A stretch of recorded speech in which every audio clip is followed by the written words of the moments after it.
जय जय गोविंद जय हरि गोविंद जय जय गोविंद जय हरि गोविंद जय जय गोविंद जय हरि गोविंद जय जय गोविंद जय हरि गोविंद जय गोविंद जय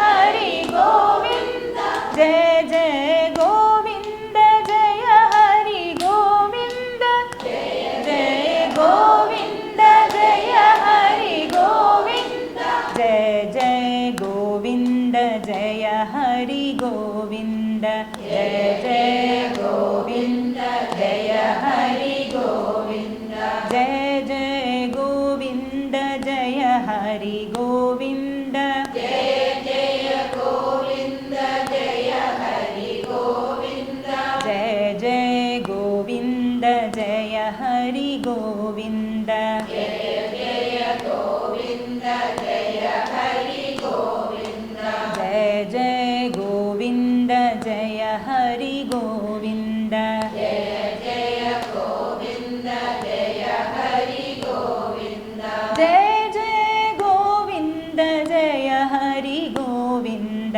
जय जय गोविंद जय हरि गोविंद जय जय गोविंद जय हरि गोविंद जय जय गोविंद जय हरि गोविंद जय जय गोविंद जय हरि गोविंद जय जय गोविंद जय हरि गोविंद जय जय गोविंद जय हरि गोविंद जय जय गोविंद जय हरि गोविंद സർവത്ര ഗോവിന്ദ നാമ സങ്കീർത്തനം ഗോവിന്ദ ഗോവിന്ദ. ചെയ്യേണ്ട ഒന്നും അറിയില്ല, ഭഗവാൻ എങ്ങനെയാണ് അതൊന്നും അറിയില്ല. ആരെയാണ് തപസ് ചെയ്യേണ്ടത്, എന്തിനാ തപസ് ചെയ്യേണ്ടത്, എവിടെ പോയിട്ടാണ് തപസ് ചെയ്യേണ്ടത്, എങ്ങനെയാണ് തപസ് ചെയ്യേണ്ടത് ഒന്നും അറിയില്ല. തപസ് എന്താണെന്ന് പോലും അറിയില്ല. പക്ഷേ ആ ആഗ്രഹം തപസ് ചെയ്യണം എന്നുള്ളത് ദൃഢമായിരുന്നു. ആ തീരുമാനം, ആ ആഗ്രഹവും തീവ്രമായിരുന്നു. അതുകൊണ്ട് അങ്ങനെയുള്ള വ്യക്തിയുടെ അടുത്തേക്ക് ഗുരു വന്നേ തീരൂ. അപ്പോൾ ഭഗവാൻ അവിടെ, നാരായണ ഭഗവാൻ അവിടെ ഇരിക്കെ പൊറുതിയില്ല. നാരായണ ഭഗവാൻ എന്ത് ചെയ്തു, നാരദരെ പറഞ്ഞയച്ചു അല്ലേ. നാരദരെ ഒന്ന് പോകുതാ, എൻ്റെ ഭക്തൻ ദാ പോവാണ്, കുഞ്ഞുകുട്ടി, അവന് പോയി മാർഗദർശനം നൽകിയാലും എന്ന് പറഞ്ഞുകൊണ്ട് അയക്കുകയാണ് അല്ലേ. അപ്പം നമുക്കുമുള്ള ഒരു സന്ദേശമാണ് എന്താണ്, നമ്മുടെ ആ ഒരു ഇച്ഛ തീവ്രമാണ്, സിൻസിയറായിട്ടുള്ളൊരു ആഗ്രഹമാണെങ്കിൽ ഗുരുവിനെ തപ്പിപ്പോകേണ്ട ആവശ്യമില്ല. ഗുരു നമ്മളെ തേടി തീർച്ചയായിട്ടും വരും, വരേണ്ടി വരും. നമ്മൾ എവിടെയാണെങ്കിലും ഗുരു വ്യക്തിരൂപേണ തന്നെ വരണമെന്നില്ല. പുസ്തകത്തിലെ രൂപത്തിൽ, മൊബൈലിൽ എന്തെങ്കിലും സന്ദേശ രൂപത്തിൽ നമ്മൾ പ്രവചനങ്ങൾ കേൾക്കുകയാണ്. ഇപ്പോൾ ഒരുപാട് പ്രവചനങ്ങളൊക്കെ നമുക്ക് മൊബൈലിലും കിട്ടുമല്ലോ. അങ്ങനത്തെ വാക്കുകളിലൂടെ നമുക്ക് എന്തായാലും ലഭ്യമാകും മാർഗനിർദ്ദേശം. അപ്പം നാരദർ വന്നു, എന്നിട്ട് ധ്രുവൻ്റെ അടുത്ത് ചോദിക്കുകയാണ് അല്ലേ, ആ എന്തിനാ പോകുന്ന എല്ലാ വിശേഷങ്ങളൊക്കെ അറിഞ്ഞു. എന്നിട്ട് നാരദരും നിരുത്സാഹപ്പെടുത്തി, കുഞ്ഞു കുട്ടിയല്ലേ, ഇപ്പം കളിക്കൂ നീ, പിന്നീട് നിങ്ങൾക്ക് പോവാലോ.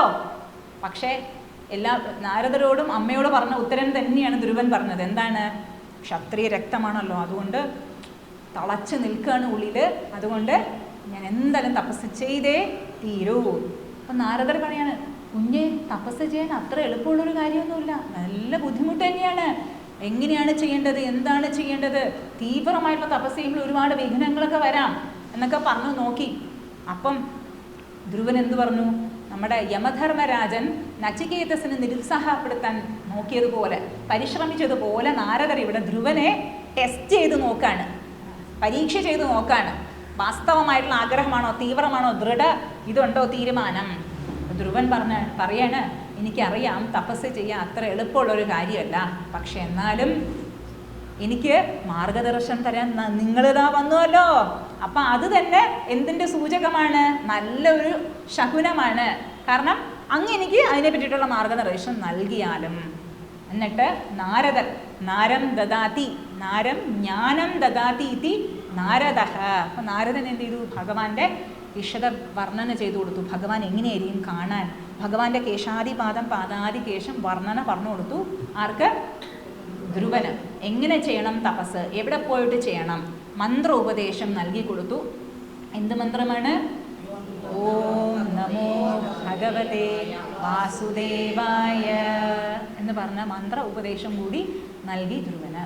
അപ്പം ആ മാർഗനിർദ്ദേശം ലഭിച്ച് സന്തുഷ്ടനായി ധ്രുവൻ വീണ്ടും പോവാണ്. എന്നിട്ട് ആ തപസ്സിൻ്റെ കാര്യമൊക്കെ നിങ്ങൾക്ക് എല്ലാവർക്കും അറിയാം അല്ലേ? തപസ് ചെയ്തു. ആദ്യത്തെ കുറച്ച് ദിവസങ്ങൾ കായ്കളും ഫലങ്ങളും ഒക്കെയാണ് ഭക്ഷിച്ചത്. പിന്നീട് അതും ത്യജിച്ചു, ഇലകൾ മാത്രം. അത് കഴിഞ്ഞിട്ട് അതും ത്യജിച്ചു, വായുഭക്ഷണം മാത്രം. പിന്നീട് വായുവും ത്യജിച്ചിട്ട് അങ്ങനെ ഒറ്റ കാലിൽ നിൽപ്പായി അല്ലേ? ഭഗവാന്റെ നാമം ജപിച്ചുകൊണ്ട്, ഉള്ളിൽ ജപിച്ചുകൊണ്ട് ഒറ്റക്കാലിൽ നിൽക്കുകയാണ്.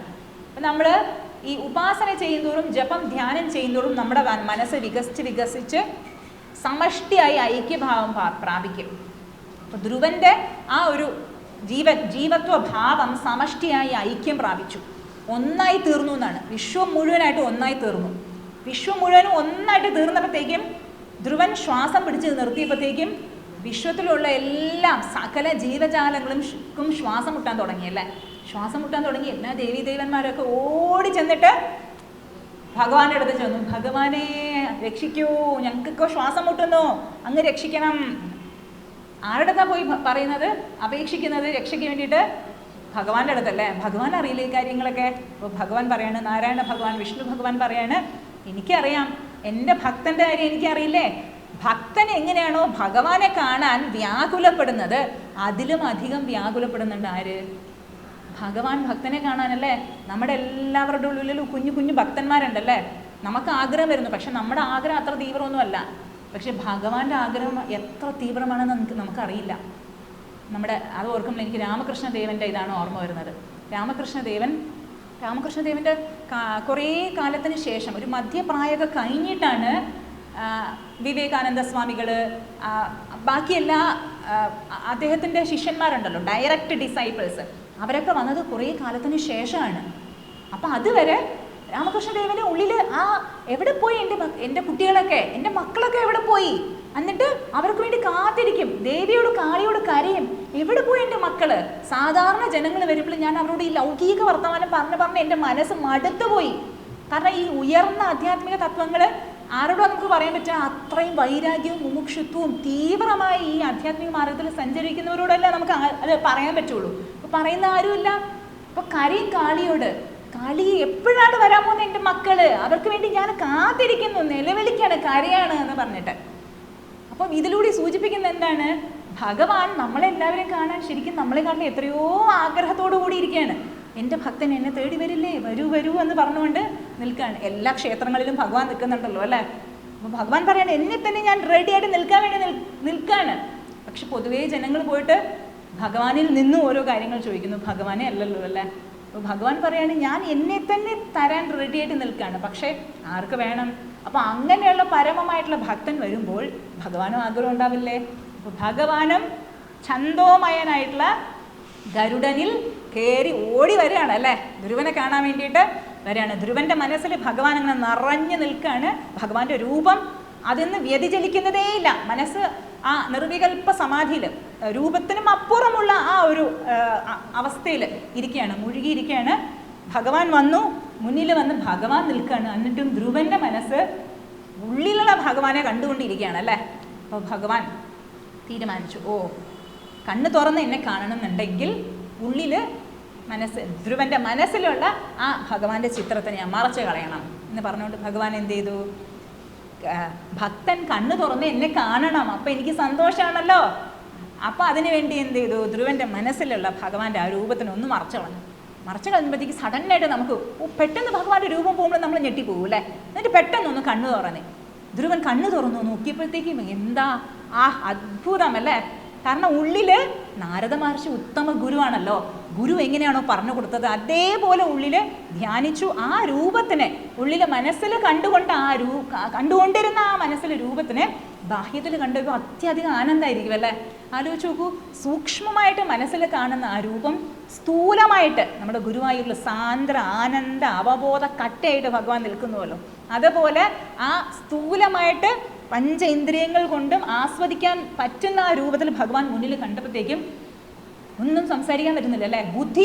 ബുദ്ധി മുട്ടി നിൽക്കുകയാണ് അല്ലേ? നമ്മൾ പറയുമല്ലോ, ബുദ്ധി മുട്ടി നിൽക്കുകയാണ്. അതുപോലെ ഒന്നും പറയാൻ പറ്റുന്നില്ല. സഡനായിട്ട് നമുക്ക് അപ്രതീക്ഷിതമായിട്ട് നമുക്ക് ഏറ്റവും പ്രിയപ്പെട്ടവർ സഡനായിട്ട് നമ്മുടെ മുന്നിൽ വന്ന് നിന്ന് കഴിഞ്ഞാൽ നമുക്കും വാക്കുകളൊക്കെ ഇടറി പോകുമല്ലോ അല്ലേ? അങ്ങനെ നിൽക്കുകയാണ്. അപ്പം എന്ത് ചെയ്തു? കൃപയാ പസ്പർശ ബാലം കപോലെ, ശംഖുകൊണ്ട്, ഭഗവാന്റെ ശംഖുകൊണ്ട്, കൃപ കൊണ്ട് പസ്പർശ തൊട്ടൂന്ന്, ബാലം കുട്ടിയെ എന്ത് ചെയ്തു? ശംഖ് കൊണ്ട് ഭഗവാൻ കവിളിൽ തൊട്ടു. എന്താണ് ശംഖ്? ഷം ഖേ ഛിദ്രേ യസ്യ, അതായത് ഏതൊന്നിലാണോ അതിൻ്റെ ഛിദ്രത്തിൽ, അതായത് ആ ഓട്ടയുണ്ടല്ലോ, ശംഖിൽ ആ ദ്വാരത്തിലൂടെ നമ്മൾ ശംഖനാദം മുഴക്കില്ലേ, അതിൻ്റെ ഉള്ളിൽ എന്താണുള്ളത്? ഷം. ഷം എന്ന് വെച്ച് കഴിഞ്ഞാൽ മംഗളകരമായ നാദം ആരുടെ ആ ഛിദ്രത്തിലുണ്ടോ അതാണ് ശംഖം എന്ന് പറയുന്നത്. ആ ശംഖ് കൊണ്ടാണ്, ആ മംഗളകരമായിട്ടുള്ള ആ ശംഖ് കൊണ്ട് ഭഗവാൻ തൊട്ടപ്പോഴത്തേക്കും ആ ഉള്ളിലുള്ള നാദം പുറത്ത് പ്രകടമായി അല്ലേ? അപ്പം എല്ലാവർക്കും അറിയുന്ന ആ ഒരു പ്രശസ്തിയുള്ളൊരു ശ്ലോകം ധ്രുവന്റെ മുഖത്ത് നിന്ന് വന്നു. എന്താണ്?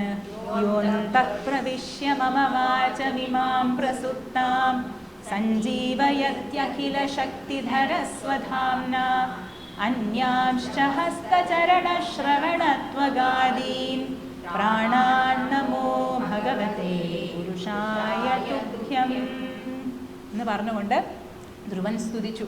എല്ലാ ഇന്ദ്രിയങ്ങൾക്കും മനസ്സിനും ബുദ്ധിക്കും ആ ഉപാധികൾക്കെല്ലാം അവയുടെ വിഷയങ്ങളിലേക്ക് പ്രവർത്തിക്കാനുള്ള കഴിവ് നൽകുന്നത് ആരാണ്? ഭഗവാനാണ്. എന്നാൽ ഉപാധികൾക്കെല്ലാം മുകളിലുമാണ് ആ ഭഗവാൻ. ആ ഭഗവാനെ ഞാൻ നമസ്കരിക്കുന്നു, പ്രണമിക്കുന്നു എന്ന് പറഞ്ഞിട്ട് നമസ്കരിക്കുകയാണ്. സുന്ദരമായ രൂപം ഭഗവാനും ഭക്തനും തമ്മിൽ കണ്ടുമുട്ടുന്നു. നമ്മൾ രാമായണത്തിൽ ഇങ്ങനെ ഒരു രംഗമുണ്ടല്ലോ, ഹനുമാനും ശ്രീരാമനും സമാഗമിക്കുന്ന ഒരു രംഗം. നല്ല രസമായിരിക്കും അല്ലേ? ഭക്തനും ഭഗവാനും ആദ്യമായിട്ട് അവരെപ്പോഴും കണ്ടുകൊണ്ടായിരിക്കുന്നത്, മനസ്സിലെപ്പോഴും കണ്ടുകൊണ്ടാണ് ഇരിക്കുന്നത്. പക്ഷെ എന്നാൽ കൂടിയും ബാഹ്യത്തിൽ കാണുമ്പോൾ അതിനൊരു വേറൊരു രസം തന്നെയാണ്. എന്നിട്ട് എന്താ സംഭവിച്ചത്? അത് നമുക്ക് അടുത്ത സെഷനിൽ